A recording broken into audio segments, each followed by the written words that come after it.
कहानी का शीर्षक है मोल भाव की गुड़िया।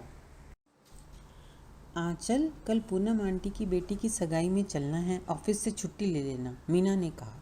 माँ, कल मेरी बहुत ज़रूरी मीटिंग है, मैं कल नहीं आ सकती हूँ। वैसे भी पूनम आंटी को मैं जानती नहीं हूँ, आप अपनी दोस्त के कार्यक्रम में चले जाना। इतना सुनकर मीना की क्रोध की ज्वाला भड़क उठी। आजकल की लड़कियाँ अपने माता पिता की बातें सुनना ही नहीं चाहती हैं, केवल जो उन्होंने सोच लिया वही सच है। यह सुनकर आंचल ने पीछे से आकर अपनी माँ को पकड़ लिया। क्या माँ, क्यों गुस्सा कर रही हो? आपको पता है मैं पूनम आंटी और उनकी बेटी को नहीं जानती हूँ, मैं वहाँ बोर हो जाऊँगी, फिर ऑफिस की महत्वपूर्ण मीटिंग भी है। बेटा, वहाँ पर निर्मल आंटी अपने बेटे के साथ आ रही हैं, उनके बेटे से तुम्हारा परिचय भी हो जाता और वे लोग तुम्हें देख भी लेते। अब भड़कने की बारी आंचल की थी। माँ, आप अभी भी पुराने दकियानुसी विचारों की हो। आजकल लड़कियाँ कोई मोल भाव के लिए नहीं हैं, ना ही कोई नुमाइशी वस्तु हैं जिसे पसंद या नापसंद किया जाए। लड़के लड़की को बराबर का दर्जा देना चाहिए, जिससे हम भी लड़कों को जान सकें। अब तो मैं बिल्कुल नहीं जाऊंगी। यह कहकर आंचल अपने कमरे में चली गई और दरवाज़ा बंद कर दिया। मीना बहुत ही परेशान हो गई। दूसरे दिन आंचल अपने ऑफिस चली गई। मीना भी चुपचाप रही और अकेले ही सगाई में चली गई। वहाँ जाकर पूनम से माफ़ी मांगते हुए कहा, प्लीज़ तू निर्मल को समझा देना, आंचल आने को तैयार नहीं हुई। अरे तू उसकी चिंता मत कर, निर्मल बहुत ही सुलझी व समझदार है। पर उस आंचल क्यों नहीं आई? उसे ये सब देखना दिखाना पसंद नहीं है। उसके अनुसार अब ज़माना बदल गया है।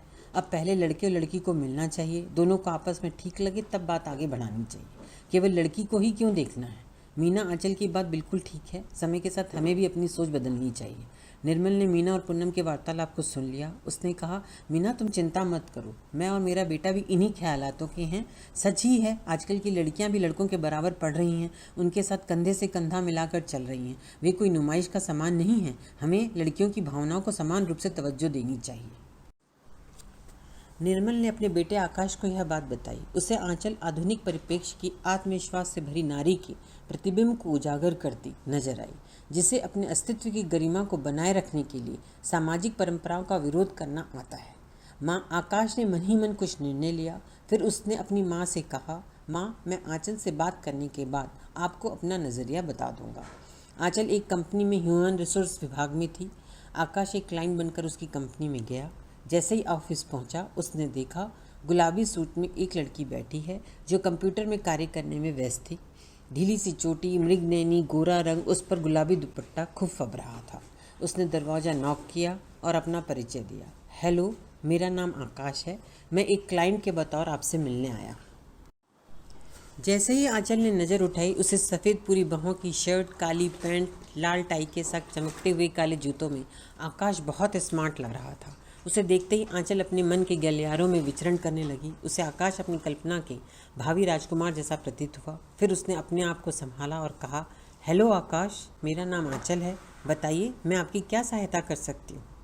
मैं अपने कुछ प्रोडक्ट के सैंपल लाया हूँ, ये हमारी फैक्ट्री में बनते हैं। अगर आपकी कंपनी इन सैंपल्स को त्योहारों में उपहार देने के लिए चुन ले तो यह हम पर आपका बहुत बड़ा उपकार होगा। जी आकाश, मैं पूर्ण प्रयत्न करूँगी, अपने सीनियर से बात करके आपको सूचित करती हूँ। दोनों ने फ़ोन नंबर विनिमय किए। ओके आंचल, आप मुझे शीघ्रता से सूचित करिएगा। आकाश के लाए नमूनों में से कुछ कंपनी में पसंद किए और कुछ को थोड़ा रूपांतरित करना था। इसी सिलसिले में आकाश और आंचल कई बार मिले। उनकी मुलाकातों को नए आयाम मिले। आकाश, आप कल 12 बजे मेरे ऑफिस आ जाइएगा, वहीं पर सारी बातों की विस्तृत जानकारी मैं आपको दे दूँगी। ठीक है आंचल, मैं समय पर पहुँच जाऊँगा। आकाश के मन में आंचल के प्यार का अंकुरित पल्लवित होने लगा। उसे आंचल के प्रति आकर्षण महसूस होने लगा। उसने निर्णय लिया कि मुझे विवाह के संबंध में आंचल के विचार जानने होंगे। अगर हमारे विचार मिले तभी मैं बात को आगे बढ़ाना पसंद करूंगा।